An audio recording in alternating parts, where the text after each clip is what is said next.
What is going on, guys? In today's video I will show you the best time-free Sorceress build in Path of Exile 2. If you are looking for this build on the website, then click my link in the description or the pinned comment. So this setup is a new combo between the Spark Sorceress and the Cast Comet and the Time Freeze.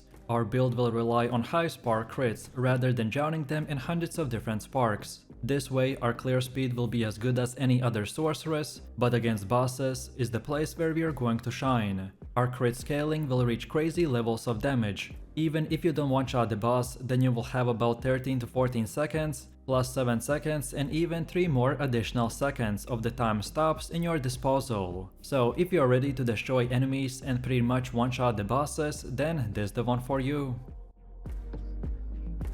So let me show you the build, and for the main class we are going with the Sorceress and our Ascendancy is the Chronomancer. Then for the first skill we have Time Freeze with the Wind Wave, Second Wind and Unbreakable. Then second we got the Time Snap with no support gems. Then next we got Temporal Rift with Ingenuity. Next we have Temporal Chains with the Cursed Ground, Encumbrance, Expanse, Magnified Effect and Ritualistic Curse. Then for the next one we have the Cast on Critical with the Comet, Spell Echo, Elemental Focus, Inspiration and the Concentrated Effect. Next we got Conductivity with the Heightened Curse and the Focus Curse. Next we got the Soul Offering with the Minion Mastery, Dance Maccabe and the Ablation. Next we have Frost Wall with the Icicle, Cold Mastery, Spell Cascade and the Cold Exposure. Next up we have the Archmage with the Clarity and the Lightning Mastery. And finally we are using the Spark with the Acceleration, Electrocute, Consider Casting, Arcane Surge and the Arcane Tempo. Most of this setup is structured around using our sparks for AoE and temporal chains with Time Freeze for the single target. So we use gems and skills that will support and increase their duration and damage, while the rest are powerful buffs and utility skills that usually get activated in the background.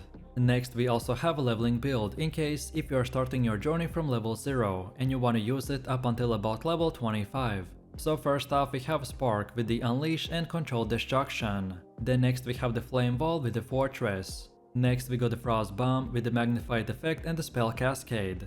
And finally we are using the Orb of Storms with the Persistence and Conduction. Next up we have our passive tree, and if you are interested in a full in-depth guide on how it works, then check out my beginner guide. So let's take a look at our setup, and we want to start at the spell damage node, and then go like this while taking all of these 3, so the Raw Power, Practice Signs and the Critical Overload. Then now we keep on going until we get to the Sudden Escalation. Then from here again we keep going until the top and then take right. And then keep going until we get to the Whispers of the Doom, and then get both these lightning nodes. Then afterwards we keep going while taking pretty much all of these nodes right here, and then our second stop point is at this Eldritch Battery Keystone. And then finally from here we want to get all the way down here while taking these 3, so the True Strike, for the Juggler and the Deadly Force. And now from this point and onwards we can circle back and unlock the rest of the nodes in whatever order you prefer. All of these nodes that we got are very useful, but the ones I mentioned have the top priority, as they're the most important ones to acquire early on in the game,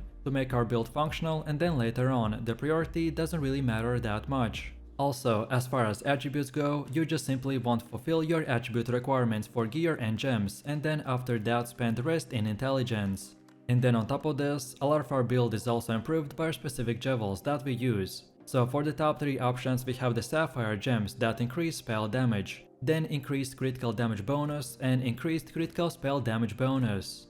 And then now let's go all the way to the middle again, and for Ascendancy build this is what we have. So at the beginning you want to unlock the Footprints in the Sand, then second now and again, then next we want the Ultimate Command, and then finally select the Unbound and Core. So feel free to use this exact same path as we have right here. And don't forget to check this video's description to find the link for this website, and this should make it easier for you to follow the path. Next up we have our Atlas passives, and the general idea behind this is to aim for bonus passives that spawn a lot of grouped up monsters, such as in expeditions or in rituals. So when we start we want to first of all go to the right side and get all of these nodes, and then keep going down until you get to the keystone called the Deadly Evolution. Then next circle back a little, and this time we go up top to the second keystone called the Unstable Energies, and then only from this point and onwards you can unlock the rest of the nodes in whatever order you want. But then on top of this we also have sub-passives, and their order in which you unlock them doesn't really matter, so this time it's up to you.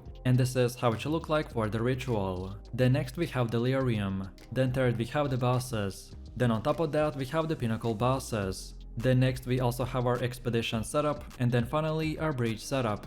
Next we have our gear. The weapon of our choice is the Siphoning Wand, and for the bonus stats we want to gain damage as extra lightning damage, increased spell damage, more to max mana, more levels to all cold spells, increased mana regen and critical hit chance. Then also we got an offhand called the Expert Plummet Focus with Energy Shield, and for more we want increased spell and lightning damage, max mana, more to intelligence and increased mana regen and critical hit chance to spells. Then also we have the second weapon set, which is very important for our build to fully function.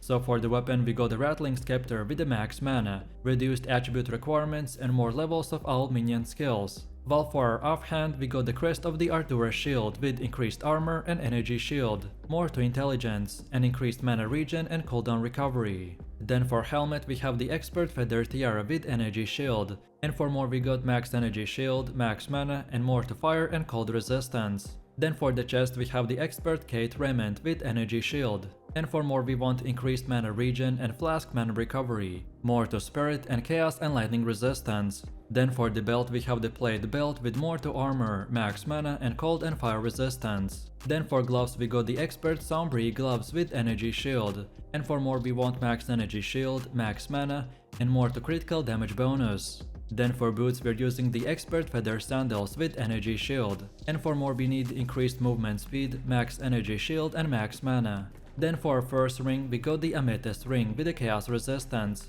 and for more we want increased lightning damage, max mana, increased cast speed and mana regen. While for the second one we have the Breach Ring with increased cold and lightning damage, max mana, increased cast speed and increased mana regen rate. And then finally for amulet we have the Solar Amulet with more to spirit, and for bonus stats we want max mana, more to spirit and increased mana regen.